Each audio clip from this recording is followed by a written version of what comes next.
Good evening, everyone. Good evening. Thank you for sharing and being a part of this press conference. We have come together. I am Milton Blunt, President of Martin Luther King Jr. Leadership Steering Committee, as well as President of Church and Community in Action. For those of you who do not know, Martin Luther King Jr. Leadership Steering Committee is a political action organization, but we also are a civil rights organization, and certainly always concerned about those issues that affect all of the family of Portsmouth. As we stand before you, we have a multiplicity of unanswered questions that the city management team, nor the Chief of Police, Angela Green, have yet to answer. Question one, what influences was behind the decision to arrest 18 members of our Portsmouth family, including the President Pro Tem of the Virginia State Senate, Senator L. Louise Lucas? Secondly, Chief Green, how did you go from having a conflict following the events on June 10th to not having a conflict at the time when the warrants were processed at the magistrate's office? Thirdly, what was the response from the Virginia State Police as well as the FBI when they were called on to investigate the matters concerning the Confederate monument in the downtown Portsmouth area? I think we have the answer to this question. There was nothing to investigate, and an unfortunate accident had taken place, and that was it. We stand before you today to make it known that we will fight with and for each person who is singled out unfairly. In the words of Dr. Martin Luther King, a threat to justice anywhere is a threat to justice everywhere.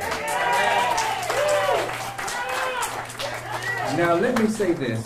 In this mix, the Portsmouth Police Department, under the leadership of Chief Angela Green, has thrown State Senator L. Louise Lucas into the mix. Senator Lucas was there for a brief period at the early part of the day, and then she left to go home. We are suspect. We have seen this movie before. When you can't recall a strong leader, and when you cannot co-opt or control a strong leader, the next step is to use the police department to impugn their character, make them look like they have committed a crime. We have seen this movie before. Dr. Mark Whitaker was made to look like he had committed a crime because some people wanted to silence his voice and get him off of the city council. And for the most part, many of us stood by silently and allowed it to happen. But we say on today, in this press conference, not this time. We are calling on the city manager, Dr. Lydia Patton, to request the immediate resignation of Chief Angela Green.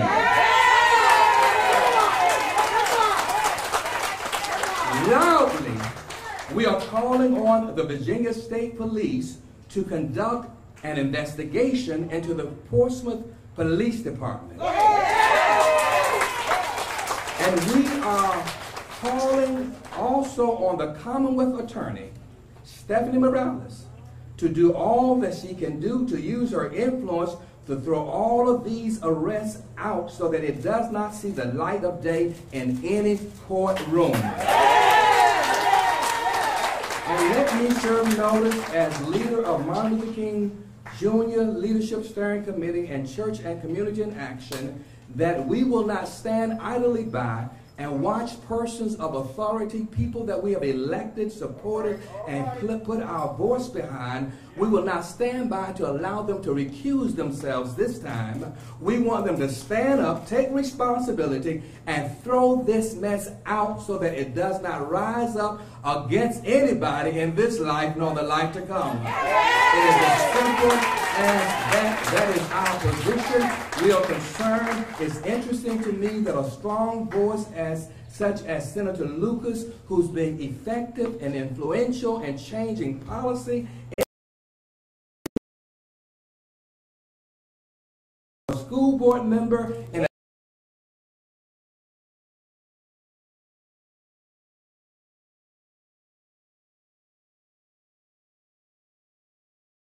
out. Let's move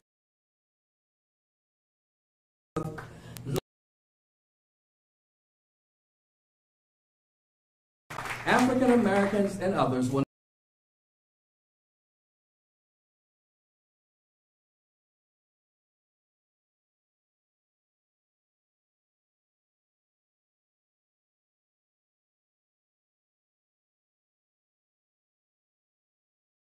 share as well.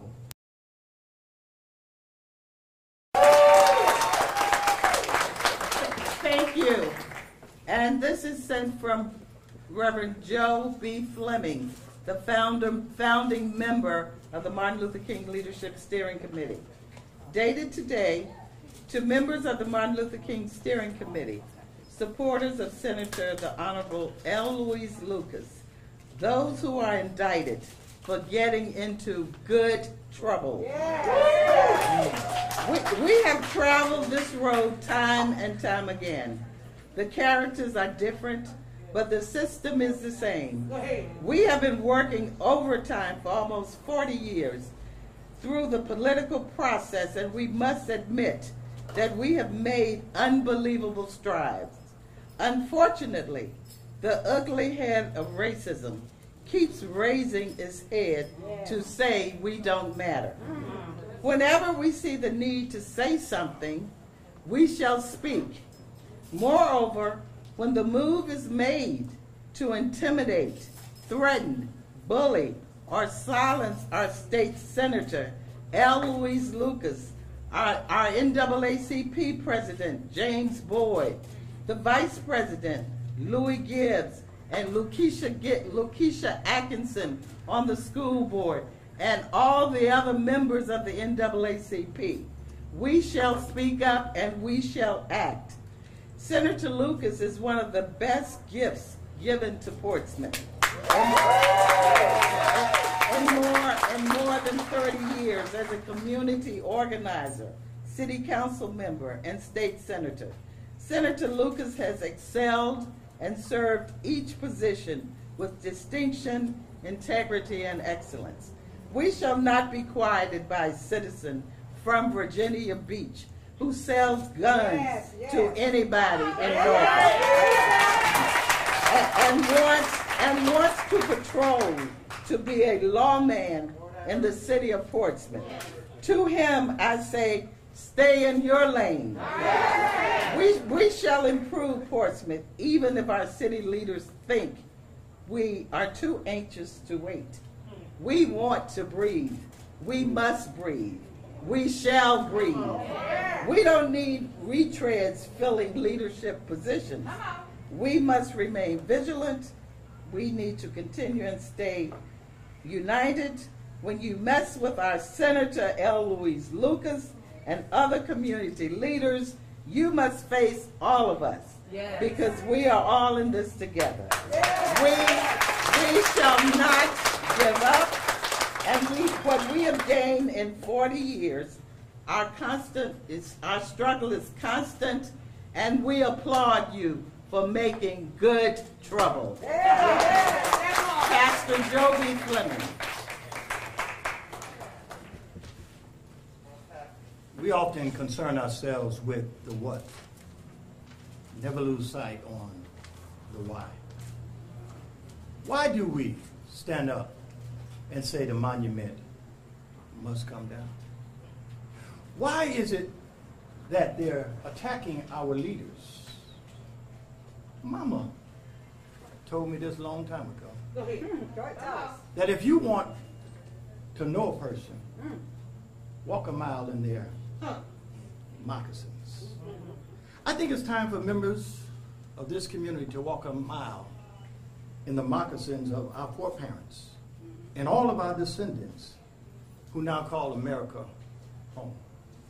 As you walk in those moccasins, you will travel down a road of legitimized forced labor, inhumane lynchings, brutal rape, merciless murder to fuel a slave economy.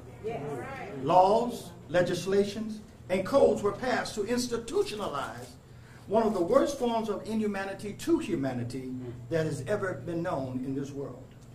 Deeply entrenched in this sordid history is the site of the Confederate monument in downtown Portsmouth. Complicitous support of these inhumane acts of violence, viciousness, and vulgarity includes the strategic display and placement of Confederate flags and the monuments that we have downtown. It hurts to see the veneration, glorification, and seemingly deification of men who by our own legal and judicial standards today would be imprisoned and executed by capital punishment. To be fair to these treasonous pre- and post-war criminals, I tried to walk a mile in the moccasins of their ancestors, the Confederates.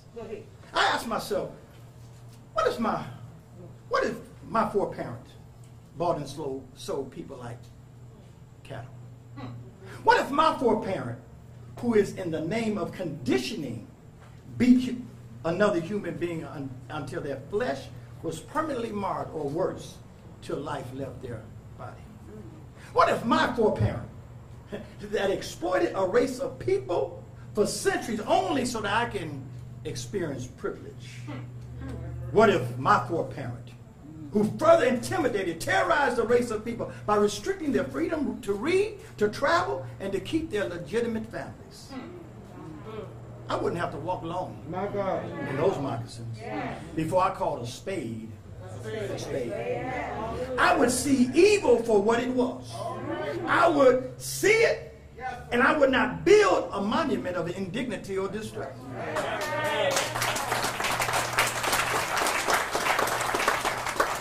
I would not bleach the history by calling it a necessary evil.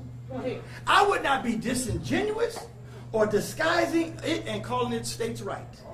I would see the acts and the actions as abhorrent, reprehensible, disgraceful, disgusting, wrong, inexcusable, unacceptable, and evil. So then again, I ask the question, why do we do it? It was on the James River some 200 years ago. A guy named Willie Lynch says you keep them in their place. That's right. God don't mind me just reading something that he said. He said, take the meanest and the most restless nigger. Strip him of his clothes in front of the remaining male niggers, the female and the nigger infant. Tar and feather him. Tie each leg to a different horse, faced in opposite direction. Set him on fire. Beat both horses to pull him apart in front of the remaining nigger. The next step is to take a bull whip and beat the remaining nigger male to the point of death in front of the female and the infant. Don't kill him, but put the fear of God in him, for he can be useful for breeding. You know what they said they want to do? They don't mind him being leading, but you just got to do what we say. They want him or her to be in a position that they still control, that they got body and leadership, but not the mind. Can I just tell you? Not anymore. Can I just tell you? Not anymore. Not this time. We're going to respect our senators, because not this time. We respect our members of NAACP, because not this time. We respect our leaders on the school board, on city council, and they need to know not this.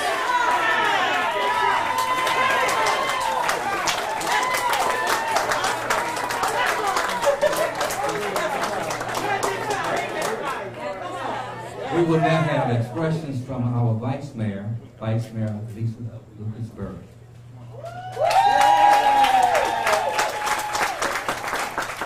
Good afternoon, everyone, and thank you for your show of leadership and support of all of our members who were arrested on that ungrateful day. This is not just about my mother, Senator L. Louise Lucas. It's about everybody who has been here supporting our city and all of the issues that matter.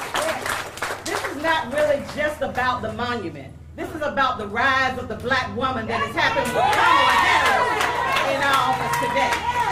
And even though people try to stop us and they try to silence our voice, there will be many more black women who will rise up behind us. upset. And it's not just because it's my mother, it's because I'm a member of the Portsmouth City Council. And I came on the council in 2016 thinking that I could make a difference in working with a group of people who I didn't understand. But I have learned to understand them today because if it wasn't their way, then there was no way. And I've learned that even more today. And as we begin this election cycle, I hope that you take a look at all of the candidates. Those who have been lukewarm, spew them out of your mouth because we don't need that kind of leadership. We need somebody who's going to stand up for the issues that impact our communities, that's going to give us greater rise. And when I received the letter from our city manager today, and I posted it on my Facebook page. You can go there and you find it. And the city manager knew nothing about it, and the city attorney knew nothing about it, and nobody knows nothing about it. Then who's running the goddamn city?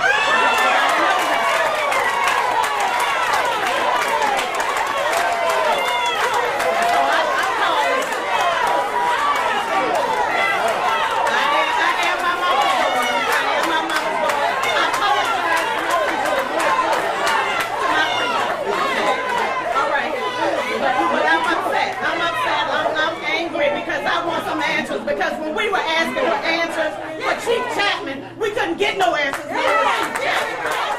We couldn't get any answers because it was all a personnel matter, or it wasn't our business to know. But now that it's not someone else, we getting all kind of information that we still really don't know. So I call for an investigation into this matter because we need to know who is leading this charge, because as of this day, I have not gotten a return from any city council member on the city council other than my colleague Shannon Glover to say that what's going on. Any other time they respond to emails just like that, just giving an answer, giving a response, but nobody has said anything in 48 hours regarding this atrocity. And I'm upset about it. I'm upset about it because I don't know. And I even stated that I'm glad that we're in a COVID-19 situation where we're not together because I don't know who to trust, who's sitting beside me. But I know that you know, and I know that you're going to do the right thing. And I thank you for your support, and I am confident that this will be vindicated and that all of them will be set free back to the things that we do, which is make our city a better place for all of us to live.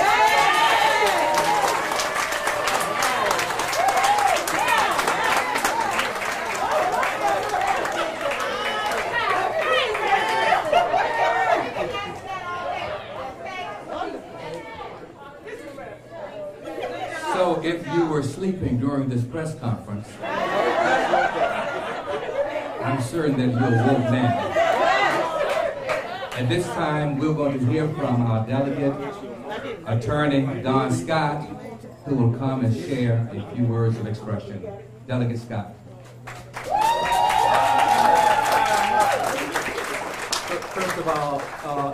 First of all, thank you all for coming out in support of everybody who has been charged, unfortunately, in this matter.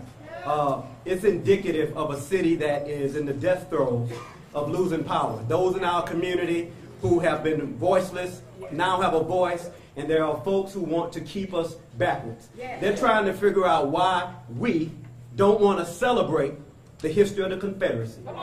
They're trying to figure out why we don't want to celebrate and venerate people who would have kept us enslaved. That makes no sense. And now what they want to do is do what they've always done, which is weaponize the criminal punishment system against black leadership. Anytime we speak up, they try to take the leaders and make an example of them by making sure they silence the rest of you, because you say, oh God, if we do that, look what will happen to them. But we say not this time. Not this time. So we know that the fact that, look at how this thing played out. Today is what, August 19th? Yes. This happened June 10th? Yes.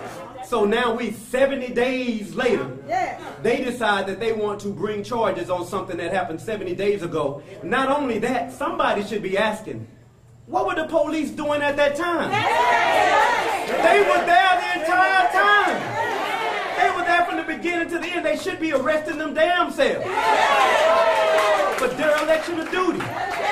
So now they want to point the finger at somebody to hold them accountable. We know for a fact that the city leadership spoke to the NAACP on June 9th and told them that they could cover up those Confederate monuments. Yes. And they did that. They negotiated, they said cover them, and they covered them. The next morning, they came out and saw that they had been uncovered by some agitators that are not from our community. That's right.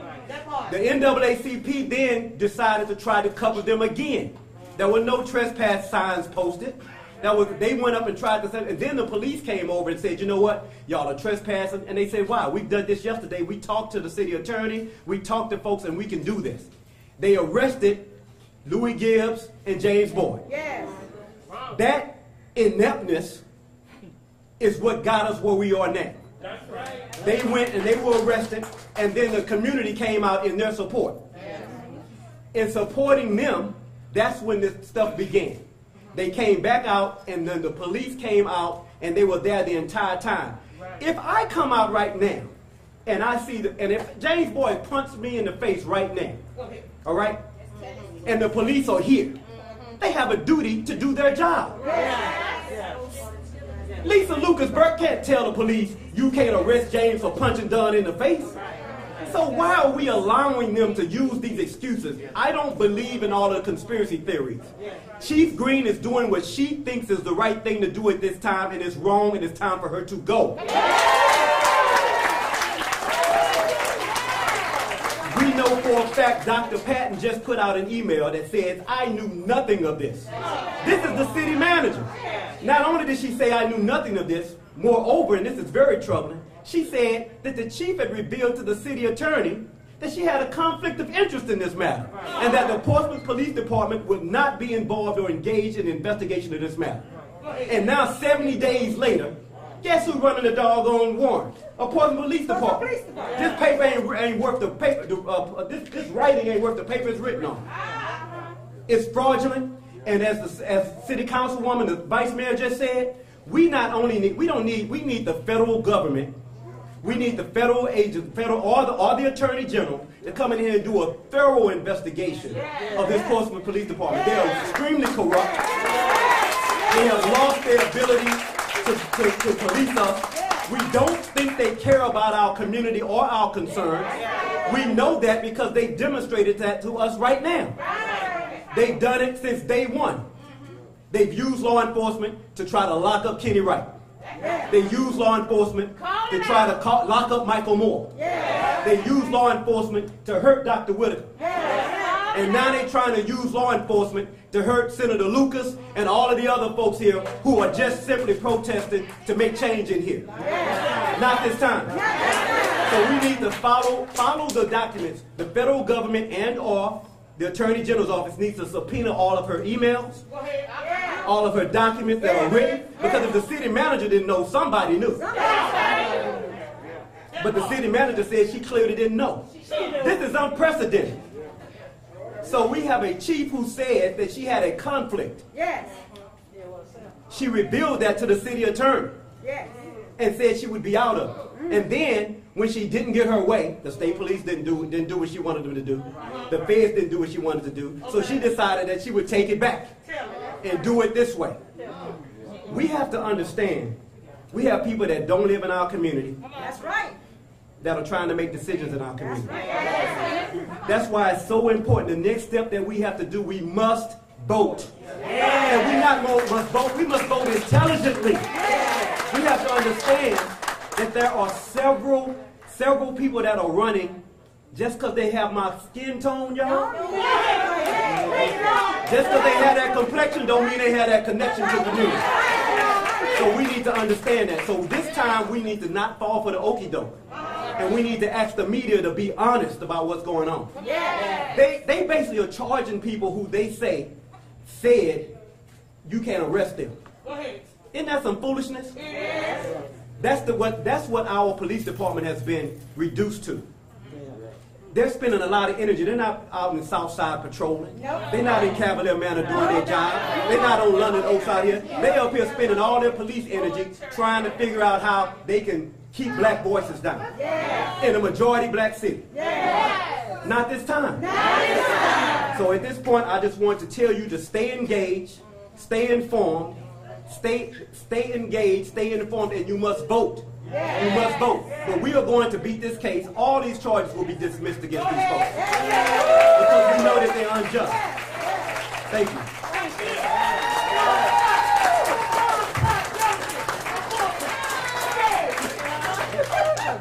Once again, we are calling upon an investigation of the Portsmouth Police Department. We're calling upon our city manager to immediately request the resignation of Chief Angela Green. And we are calling upon our Commonwealth Attorney and all others to immediately drop all charges that have been made against the people who have been listed, including our Senator Louise L. Lucas. If there are any questions from the media, we appreciate you being here. If there are any questions that you wish to raise with us before we conclude this moment, maybe one or two questions, we'll take them at this time. Yes? I'm just wondering if there's anyone here who was charged, and if they'd like to speak. No, they would not. They would not like to speak because they're under advice from their attorney. Okay. But there are some persons who are here. Okay. Mr. President, what is the role of Stephanie Morales? If you could speak to her, what would you say to her today? Well, as I understand it, everything in regards to a matter such as this, and of course Delegate Scott perhaps can give even more clarity, that it has to go through her. We need to be very careful that we don't compromise folks in this matter. We have to trust the process, and we know that in the probable cause summary, there are folks who are trying to make sure that they put in the probable cause summary that the Commonwealth Attorney would be a witness. When, from my understanding, from reading the report, she said she was not there. So we need to let the process play out. We don't want to start getting ahead of ourselves, well, then we created conflict. So we don't want to be calling on anybody. Let the process play out. Let everybody do their job, and everything should work out. Vice Mayor Burke. Anyone? Yes. Vice Mayor Lucas Burke. Yes. So you guys have called on the city manager for the resignation of Police Chief Angela Green. What power does City Council have if the city manager doesn't take that action you guys have requested? We can fire her, but except she's leaving December 31st, and so it is no matter to her. So December 31st, which is what, 65, 68 days, she's out anyway. We're in the process of hiring a new city manager. We have consulted with a consulting firm, and I have asked that consulting firm, day one on the new city manager, if we don't fire Angela Green by then, that's the first order of business that I want the new city manager to take care Yes. Can you tell us how many years old was the statue, and when was the last time it was inspected? Do anyone know? We do not have the answer to that question. That part. Thank you. Anyone else? Yes. Is there a specific date when Senator Lucas and others are supposed to appear in court? I do not have that information. Say September the 4th. September the 4th. September 4th? Yes. Has everyone turned themselves in? Yes. Everyone, all 14? Everyone has turned themselves in. Okay, and they're all released on... Recognizance. Mr. President, one last question. Most of the folks in the committee are ministers or have a spiritual inkling, if you will. With so much racial divide in the city, just wondering, what is your thought to resolve some of this? This stuff seems to loop around again and again and again. Well, because some things just aren't dead, and so we have to address and deal with these issues as they come. And of course, be upfront and truthful, transparent concerning the issues that affect all of our community. But there are some spirits of racism that yet still live. Yes. And as long as those spirits are yet alive, we're going to have this continuous loop where we're constantly, perpetually dealing with these issues. Thank you, everyone. Thank you for taking the time to come. One more question. Okay, sir. This one's for Delegate Scott. I just want to make sure Delegate I Scott. understand what he's saying properly. Were you saying that if police showed up immediately, and I know the NAACP leaders can't talk, but and started enforcing the laws, do you think things would be different? What I know is that the police were out there for the entire time. Senator Lucas even said to Chief Green, when the people are trying to say that she did something, she said, call your boss, call Dr. Patton. She was acknowledging that I don't have the authority here. Right. Dr. Patton has the authority. If you don't believe me, call her. So if the police had done their job that day, none of this would have happened. All of this happened because they exacerbated the situation. they didn't de-escalate, they escalated it by arresting these two gentlemen. And so that begat where we are now. So if they had just done their job and de-escalated, like they did the previous day where they said just cover them and everybody go home. And that's what they did. But instead of doing that, they listened to some outside forces in our city. That's why I'm asking the media to do their job. FOIA all of the emails. FOIA between Chief Green and whomever during that period of time. This is the time that we need that for the state to do y'all's job. Because if you do your job, you're going to be able to find the breadcrumbs, and it's going to get you back to where you need to be. We got one more question, New General Guy. This is the last question we'll take. Delegate Scott. Delegate Scott. Question from the only guy. If the city was so concerned about the Confederate monument, why didn't they use the power of eminent domain to remove it? They could have said it's in the middle of a public street, we want to make improvements. They could have come here, said that argument, the monument would have been gone. That's a good question. I think you need to go run for city council.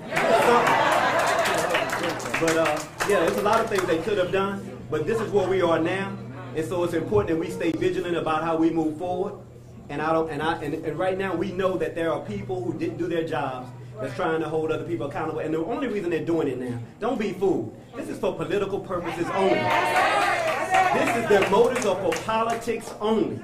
They issued these warrants the day before the most powerful black woman in the history of the state of Virginia was going into special session. That is the day that they decided to issue these. Isn't that a little suspicious? Don't you have an idea about what was going on at that time? That is what they have done over time. We will not fall for it, not this time. Not this time. We see it. It's very apparent. They're not hiding it. They issued the warrants today. She on her way up to Richmond and they issued them. It's chaos. So we know what's going on and we're prepared for it. We've made for this moment. We're made for this moment. Again, thank you so very much. Thank you to the media for sharing in this time of press conference. And we look forward to all of our people getting out to vote on November the 3rd.